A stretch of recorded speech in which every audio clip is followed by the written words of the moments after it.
With this, I'd like to invite Yara Shoufani. Yara is a young leader and is an organizer with the Palestinian Youth Movement Toronto chapter.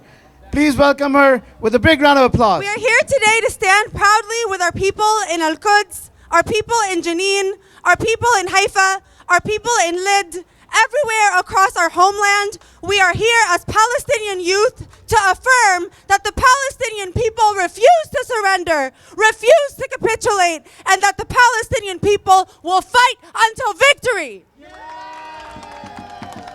I am here today on behalf of the Palestinian Youth Movement's Toronto chapter. We are a grassroots movement of Palestinian and Arab youth in exile who are organizing across North America and Europe with the aim of combating Zionism and struggling for the liberation of our people and our land. I want to thank the organizers of the Al-Quds Committee and thank you to all of you who have shown up for Palestine this afternoon and who are here to send a clear and direct message to the Zionist project that our resistance continues until liberation and return.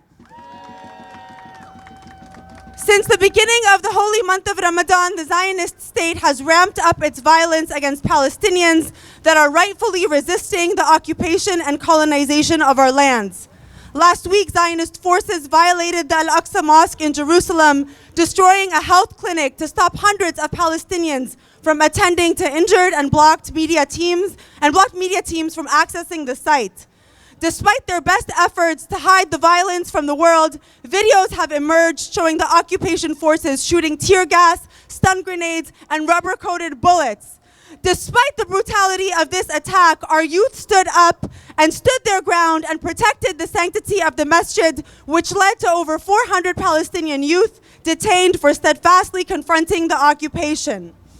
This is the purest depiction of Zionist cruelty and brutality, a brutality that is at the heart of the Zionist project. Every year during Ramadan, the Zionist entity violates the sanctity of the masjid as a tool of collective punishment. The occupation is not only interested in taking our land, they seek to break our people's spirits. But their violence does not end or begin in Ramadan, and the struggle does not end or begin in Al-Aqsa, it goes beyond it. Their violence is present 365 days of the year. It is present in the refugee camps they invade and where they indiscriminately kill our people. It is present in the Zionist jails they erect where no light enters and where they brutally torture our prisoners. We honor the protectors of Al-Aqsa, the protectors of Al-Quds, and all of Palestine who through their resistance have made it clear that Al-Aqsa is a red line.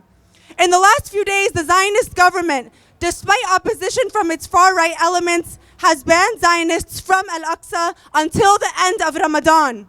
This ban is the direct outcome of the strength of our people's unified resistance. We uplift and amplify all resistance efforts by Palestinians and Arabs to the encroachment of the Zionist regime upon the mosque and upon our eternal, undivided capital of Jerusalem. When people are occupied, when people are colonized, today the Israeli state is in crisis.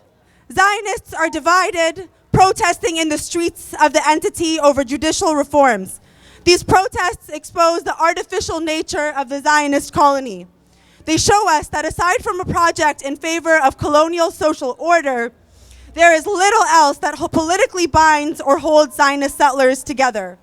While Zionists are divided, Palestinians are unified in our commitment to national liberation and to return. We are unified by a love for our homeland and a love for our people. We are unified under the banner of resistance.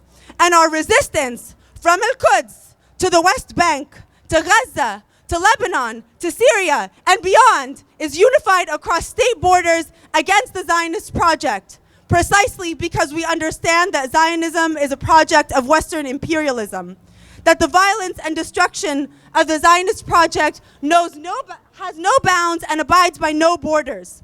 We know this not only through the Zionist encroachment into Palestinian lands, but also through its occupation of the Golan in Syria, its previous invasion and occupation of Lebanon, and its continued aggression towards Iran.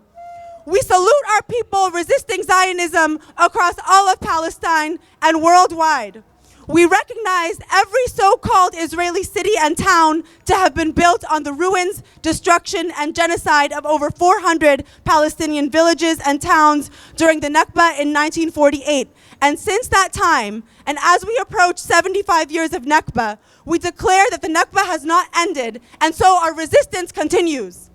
We uplift our people in Jerusalem who defend Al-Aqsa, regardless of the brutality they receive. Our people in Gaza, who resist every time our red lines are crossed. Our people in the West Bank, who continue to fight the occupation at all points. And the resistance in Lebanon for protecting the cradle of liberation. We call on all of our people in the diaspora, our Palestinian and Arab and Muslim community, to take up a role in our struggle for liberation. We must reject the normalization of Zionism in all its forms.